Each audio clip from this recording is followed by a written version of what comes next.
हे बघा, हे वर्क आहे 3 पीस प्रिन्सेस कटचं, म्हणजे बेल्टवाल्या प्रिन्सेस कटचं. पण आपल्याला याच्यात रेग्युलर प्रिन्सेस कटमध्ये परफेक्ट फिटिंगमध्ये ब्लाउज शिवायचा आहे. त्याचं रिझन म्हणजे याची लेंथ आहे 16 इंच आणि आपल्याला छोट्या मापाचा 13 इंचाचा ब्लाउज बनवायचा आहे. त्याचा गळाही खूप जास्त रुंद आहे, तो सुद्धा आपल्याला कमी करायचा आहे बघा.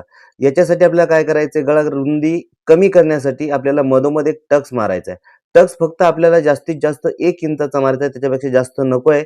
कारण त्याच्यापेक्षा जास्त घेतला तर गळा परफेक्ट बसत नाही. टक्स मारल्यानंतर आपल्याला पुन्हा एकदा गळा मोजून बघायचा आहे. खूप छोटी साईज आहे, वर्क खूप मोठं होतं, पण आपण गळ्याप्रमाणे ते ॲडजस्ट करायचे. आता आपल्याला गळ्याला टीप मारून घ्यायची. लक्षात ठेवा, याची उंची खूप कमी होती म्हणून आपण सिंगल प्रिन्सेस कटमध्ये हा बेल्टवाला प्रिन्सेस कट तयार करतोय. पण फिटिंग खूप छान येणार आहे, माप छोटंसं आहे म्हणून अशा पद्धतीने आपण ॲडजस्ट केलं आणि शिवण्याची खूप सोपी पद्धत आहे. त्यानंतर आपल्याला काय करायचं आहे, साईडला जे स्टोन असतात ते बघून आपल्याला सांभाळून थापून घ्यायचे. थापताना कुठेही फुगा नाही आला पाहिजे.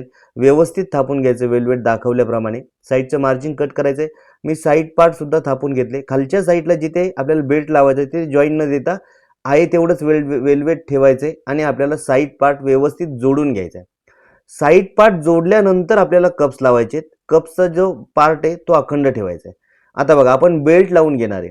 बेल्ट लावताना सुद्धा आपल्याला सेंटर खूप महत्वाचा आहे. सेंटर पासून सुरुवात करायची आणि खालच्या बाजूला आधी आपल्याला टिप मारून घ्यायची.